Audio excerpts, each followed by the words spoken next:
치킨? 피자? 오늘은 뭐가 좋을까요? 지금까지 이런 맛은 없었다. 겉은 쫄깃쫄깃하고 속은 야들야들한 기대만족 족발. 어떠신가요? 마음에 드시나요?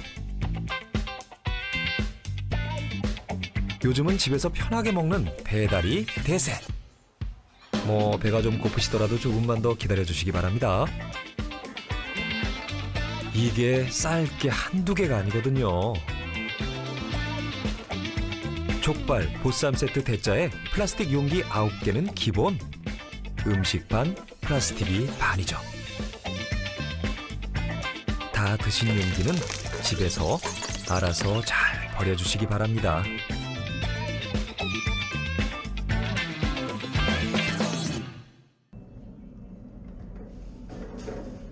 요즘 우리는 포장된 일상을 삽니다. 깔끔, 안전, 반짝반짝. 워킹맘 진선 씨에게도 위생은 참 중요한 문제입니다. 보기 좋은 떡이 먹기엔 더 좋죠. 일주일에 한 번은 꼭 와요. 어떤 물건을 주로 좀 사세요? 이제 집에서 떨어져 있는 생필품들, 그 다음에 거의 식재료랑 물 사러 와요. 이거 채워지는 거 순식간이죠?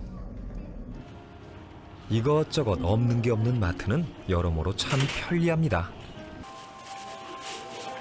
이미 포장이 되어 있지만 그래도 한 번 더 싸줘야 안심이 되는데요. 이 사람 저 사람이 만져보고 심지어 꾹 눌러봐도 웬만해선 상품이 훼손될 일 없습니다.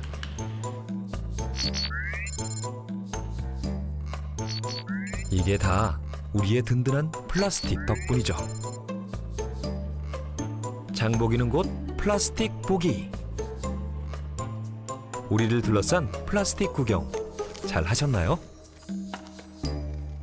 투명하고 딱딱한 것만 플라스틱이라는 생각은 플라스틱을 너무 쉽게 본 것 같은데요. 양파망도 플라스틱 수지. 그리고 상자 안에 든 마스크가 비닐로 포장돼 있다면 그건 역시 플라스틱입니다. 플라스틱 용기에서 벗어나자마자 또다시 플라스틱. 비닐도 합성 플라스틱입니다. 김치 썰 때도 비닐이 유용하다는 건 아는 사람은 다 아는 비밀이죠. 비닐 장갑 같은 경우에는 그러니까 위생 장갑은 하루에 한 6, 7개 정도 쓰는 것 같아요. 지퍼백도 많고 비닐을 많이 쓰니까 비닐이 이곳저곳에 있어요. 필수품이죠, 필수품. 우리 집 얘기이기도 하죠. 비닐 없는 주방, 플라스틱 없는 주방은 상상만 해도 불편합니다. 대체 플라스틱이 개발되기 전엔 어떻게 살았을까 싶은데요. 우리는 다른 나라보다 훨씬 더 많이 쓴다고 합니다. 1인당 플라스틱 소비량이 세계 3위. 미국, 일본보다 더 많이 쓴다는군요. 뭘 그렇게 많이 쓰나 봤더니 연간 사용하는 비닐봉지가 1인당 약 420장, 일회용 컵은 약 509개에 달한다고 합니다. 일주일 후 다시 찾은 진선 씨네. 저희의 부탁대로 플라스틱 쓰레기를 따로 모아주셨는데요. 다예요. 큰 봉지 4개가 나왔습니다. 이대로 유유히 집을 떠나나 했더니 너무 많아서 일단 여기다 놔요. 너무 많아서 이렇게 또 티를 내고야 말았네요. 내가 버린 쓰레기의 뒷모습. 여러분은 보신 적이 있으신가요? 저희는 이 쓰레기 그대로 바로 이분께 갖다 드리기로 했습니다. 재활용 전문가로 국내에서 손에 꼽히는 분이죠. 물질 재활용은 안 됩니다. 선별은 안 돼요. 구분이 잘 안 돼요. 재질이. 우리가 재활용된다고 믿고 있던 것들, 그것은 진실일까요? 그동안 우리는 잘 버리고 있었던 건지 분류를 부탁드렸습니다. 패턴은 다 재활용이 가능하시다고 보시면 돼요. 마개와 이 라벨이 문제거든요. 마개는 너무 부피가 작잖아요. 그러니까 선별장에서 선별하는데 이 마개만 사람들이 손으로 못 집어내요. 선별이 안 되는 거죠. 제일 좋은 방법은 이렇게 해서 이렇게 발로 밟은 다음에 마개를 닫아서 헹군 뒤 라벨을 떼는 것까지는 기본. 여기에 압축까지 해줘야 완벽한 분리 배출이 됩니다. 요게 문제가 되는 거예요. 요게. 이게 알루미늄이 리더가 있는 거거든요. 재활용 공정에서 알루미늄이 제거가 잘 안 돼요. 그래서 재활용 공정에서 알루미늄 조각들이 플라스틱 녹이는 데 섞여 들어가서 문제를 일으키거든요. 지금껏 버렸던 방법과는 좀 다른데요. 그냥 분리수거함에 던져버리면 끝이 아니었습니다. 이런 것들은 소비자들은 마치 플라스틱으로 생각할 수 있어요. 하지만 절대 재활용 안 됩니다. 이런 거는. 예, 플라스틱이지만 이거는 뭐 어떤 재질인지도 모르는 거고요. 이것들은 워낙 복합 재질이고 어떻게 재활용할 수가 없어요. 이것들은 물질 재활용, 선별장에서 재활용 안 되는 공정이기 때문에 이런 것들은 당연히 종량제 봉투에 집어 넣으셔야 되는 품목들이고요. 빨대는 되는 거 맞죠? 이거는 분리배출 표시가 되어 있는 포장재도 아니에요. 그냥 플라스틱 제품이잖아요. 이런 것들은 그 부피가 굉장히 작잖아요. 이런 것들은 분리배출 하시더라도 선별장에서 선별이 안 돼요. 그냥 쓰레기로 빠져나가요. 재활용의 세계, 거참 알면 알수록 더 모르겠는데요. 헷갈리실 땐 일단 이 표시를 확인하시면 됩니다. 이게 없다면 가야 할 곳은 종량제 봉투입니다. 라면도 보세요. 분리배출 표시 다 돼 있잖아요. 셰프에서. 비닐류라고 해서. 그동안 숱하게 먹었던 라면, 스프 봉지는 어디에 버리셨나요? 서퍼의 경우에 안에 염분이 소금기가 들어가 있기 때문에 요 서퍼 봉지까지도 다 씻어라라고 까지 얘기하면 원칙은 그렇습니다. 아, 난감합니다. 쓰긴 쉬워도 다시 재활용되기가 이렇게 어려운 거였군요. 그대로 페트 재질이거든요, 이게. 이게 근데 이런 게 디스펜서라고 하는 거예요. 근데 이 디스펜서 안에는 특히 샴푸나 세제나 이런 디스펜서 안에는 금속 스프링이 들어가 있어요. 그래서 이게 재활용 공정에서 기계의 날을 상하게 만들거든요. 그래서 이 디스펜서가 되어 있는 경우에는 반드시 제거하셔야 돼요, 이렇게. 왜 그동안 아무도 알려주지 않았을까요? 제거를 하셨어요. 아니, 저만 몰랐던 건가요? 금속 분리가 안 돼 있을 경우 그냥 폐기될 가능성이 높다는데요. 오늘의 교훈은 같은 물건도 빼서 보자입니다. 이렇게 되어 있는데 이런 건 저건 딸기 먹고 나면 나오는 거잖아요. 이거 재활용 안 돼요. 저희가 이런 거 봤을 때 그런 건 스티로폼 같은 포장지 스티로폼 아니에요. 스티로폼처럼 보이지만 우리가 아는 스티로폼과는 다른 재질이에요. 그래서 이거는 절대 스티로폼에 넣으면 안 돼요. 그냥 종량제 봉투에 넣으시면 돼요. 이럴 수가. 지금까지 잘못 버렸던 게 한두 개가 아니네요. 또 하나, 비닐이 압착되어 있는 플라스틱도 재활용을 막는 걸림돌 중 하나랍니다. 그러니까 이런 게 문제인 거죠. 이렇게 소비자들이 떼기 힘들게 만드는. 힘드네. 이런 것들은 좀 제거하기 쉽게 사실은 재질 구조 단계에서 만들어주는 게 원래는 필요한 거죠.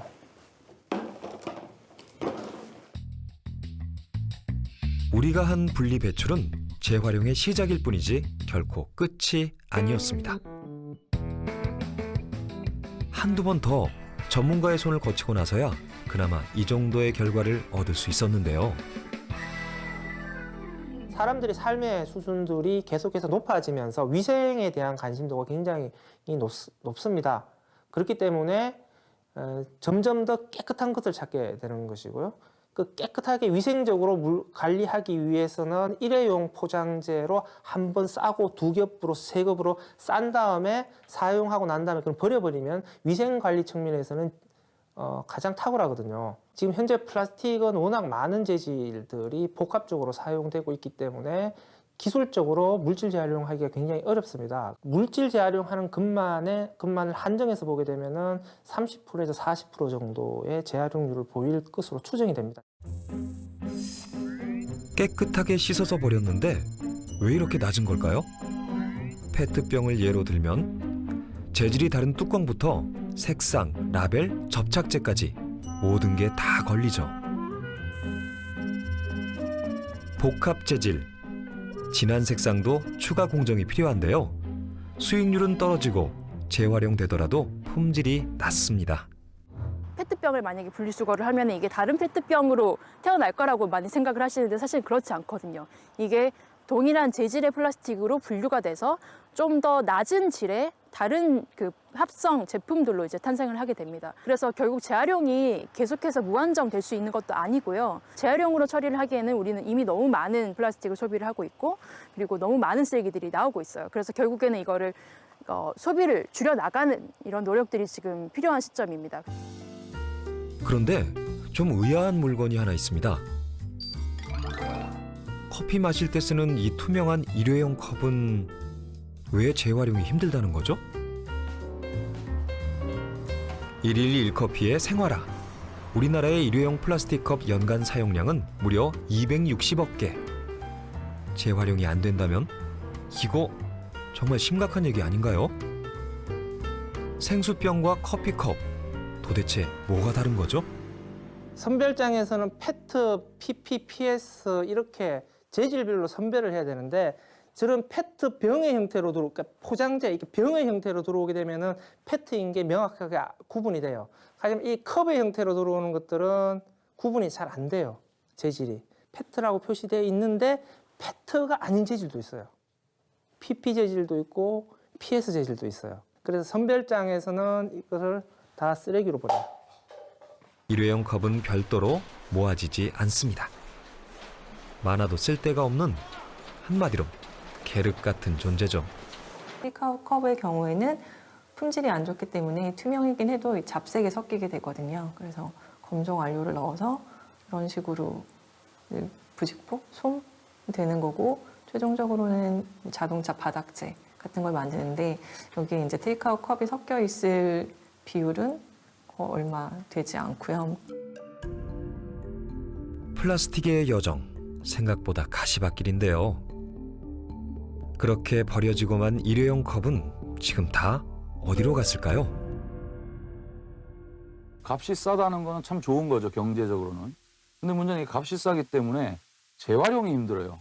왜냐면 재활용에 비용이 드는데 값이 싼 거를 재활용을 하려는데 이게 돈이 돼야지 누가 붙어가지고 일을 할 거 아닙니까? 우리가 환경을 보호하고자 하는 비용, 이것이 거기에 더해져서 실제로 이 값은 굉장히 싸지만 이게 나중에 치명타를 환경에 미치기 때문에 그거를 복구하는 데 필요한 비용을 우리가 미리 쓴다라는 개념으로 접근하게 되면 그러면 이제 비용이 조금씩 맞아떨어질 수 있겠죠. 20세기 인류의 가장 위대한 발명품. 가벼우면서도 튼튼하고 잘 늘어나면서도 질긴 천의 얼굴. 만드는데 5초, 쓰는데 5분, 보내대는데 500년이 걸린다는 플라스틱. 그 결과 동물들의 몸에서 플라스틱이 나오고 있습니다.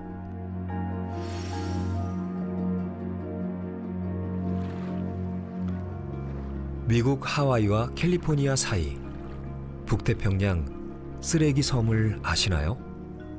점점 커져서 이제는 한반도의 7배에 달한다고 하는데요. 떠다니는 쓰레기의 80% 이상이 플라스틱이라고 합니다. 그런데 더 놀라운 사실은 우리와 10,000km 떨어진 그곳에서 우리와 무관하지 않은 한국 쓰레기가 발견됐다는 점입니다.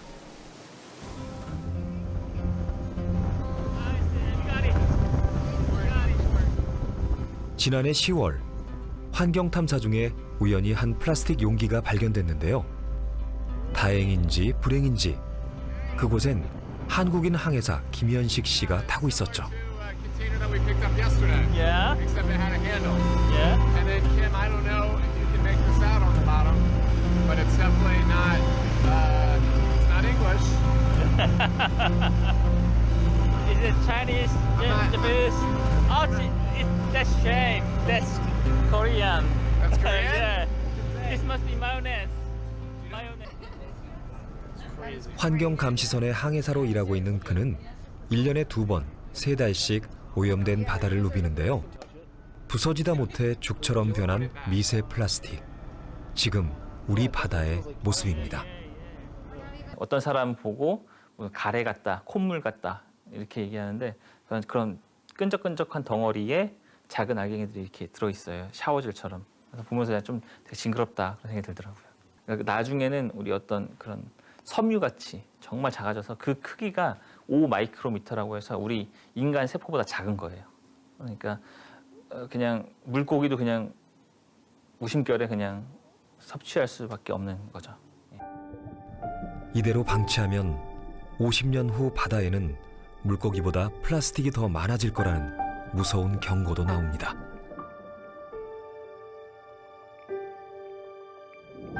먹이사슬을 통해 미세 플라스틱이 인간의 체내로 들어가는 것은 필연적인 결과인데요. 우리가 버린 플라스틱은 결국 돌고 돌아 우리에게 오게 되죠. 기적의 신소재로 칭송받던 플라스틱은 이제 인류의 생존을 위협하는 물질로 급부상 중입니다. 인류가 플라스틱이라고 하는 물질을 사용한 지가 지금 130년 정도밖에 안 돼요. 그리고 본격적으로 사용한 지는 60년 정도밖에 안 되고요. 지금 단계에서는 미세 플라스틱 우리 몸에 쌓이고 있고 그게 쌓였을 때에 우리 몸에 어떤 영향을 줄 것인지 우리가 전혀 예측이 안 된다라고 하는 사실 자체가 더 공포감을 불러일으킨다라고 생각을 합니다.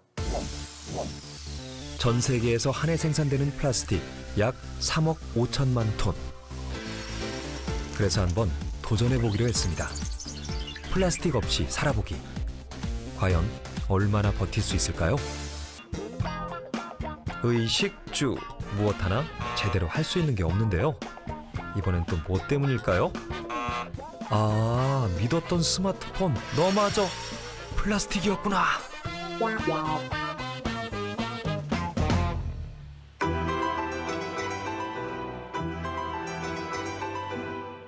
이제야 깨달았습니다. 플라스틱을 쓰지 않으려면 아무것도 하지 말아야 한다는 것을요. 잠깐 해본 플라스틱 없이 살아보기. 그의 인터뷰는 이렇게 바뀌었죠. 플라스틱 없이 생활 못할 것 같은데요. 절대 못 살 것 같아요.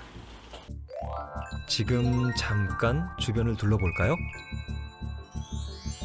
우리는 그야말로 플라스틱 세상에 살고 있습니다. 심지어 스타킹이나 옷처럼 플라스틱과 거리가 멀어 보이는 이런 것까지도 사실은 플라스틱. 플라스틱은 인류를 정복했죠. 플라스틱 어택! 지금 전 세계 사람들이 플라스틱 제로를 외치고 있는데요.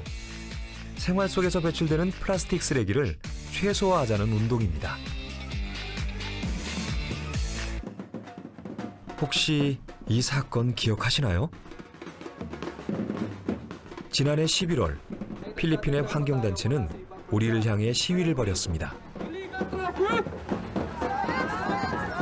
필리핀에 수출한 쓰레기를 다시 가져가라는 것이었죠.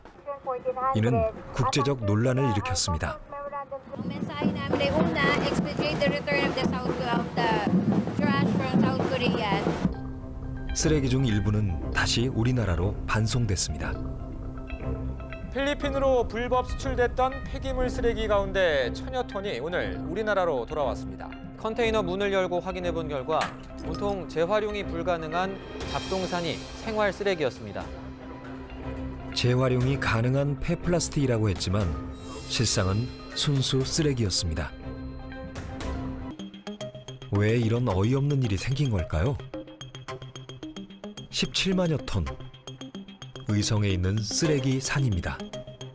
재활용이 되지 않는 플라스틱은 매립을 하거나 소각 처리를 해야 하는데요. 쓰레기는 이미 전국적인 포화 상태.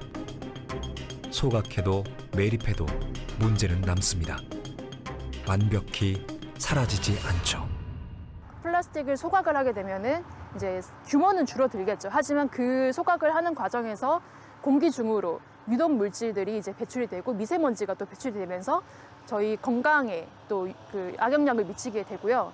그리고 매립을 하게 되면 매립지에서 침출수가 나오고 또 이런 악취 같은 문제로 주변 주민들이 또 많은 고통에 시달리고 계시잖아요. 눈앞에서 사라졌다고 해서 이 플라스틱의 오염이 사라진 게 절대 아닙니다. 전국에 이렇게 방치된 쓰레기산이 최소 235곳에 이른다고 하는데요. 쓰레기 양은 120만 톤에 이른다고 합니다.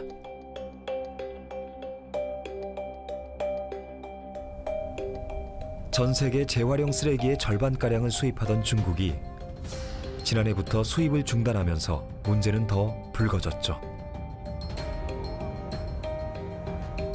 쓰레기 대란은 예견된 일입니다.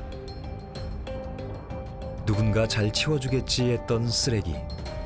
사실은 내 눈앞에서 단지 멀어졌을 뿐입니다. 이제 이게 되게 얇은 플라스틱 비닐인데 이것도 지금 이렇게 하면은 금방 떨어지거든요. 햇빛을 많이 받은 부분이 특히 이렇게 잘게 많이 잘 부서지거든요. 이렇게 플라스틱이 자연 상태에 계속 노출이 되어 있으면은 계속 이렇게 부서지는 거예요. 미세 플라스틱으로 이제 바다로 흘러 들어가고 이러는 거죠. 이런 종이컵들도 많이 사용하잖아요.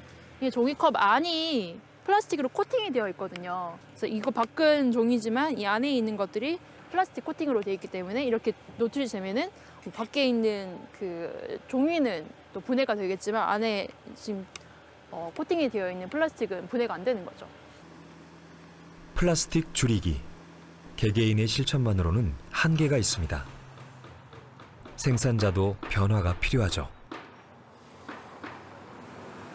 한국 재활용 시스템이 얼마나 이제 구조적인 한계와 문제점을 고스란히 이제 보여주는 것이라고 저는 생각을 합니다. 왜냐하면 저희가 계속해서 더 많은 일회용 플라스틱을 쓰고 있고 그래서 점점 더 많은 폐기물이 나오고 있는데 사실 재활용을 할 수 있고 처리할 수 있는 건 또 한정이 되어 있잖아요. 정부가 이제는 조금 더 강력하게 기업들이 지금 무분별하게 사용하고 있는 플라스틱 사용량을 좀 줄일 수 있도록 강력한 규제를 통해서 로드맵을 이제 짠 나가야 하고요.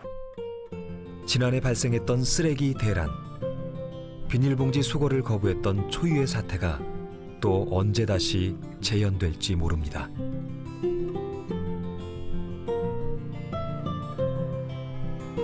조금은 달라져야 합니다. 앞서 만나본 진선 씨네 가족도 일회용 플라스틱 덜 쓰기, 플라스틱 제로에 도전해 봤는데요. 가능했네.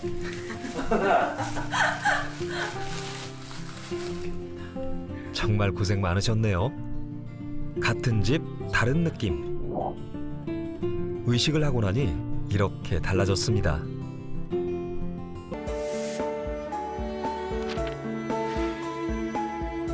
돌아보니 일회용 플라스틱 덜 쓰기는 참 웃기고도 힘들었습니다. 한편으로는 뿌듯함도 안겨졌죠.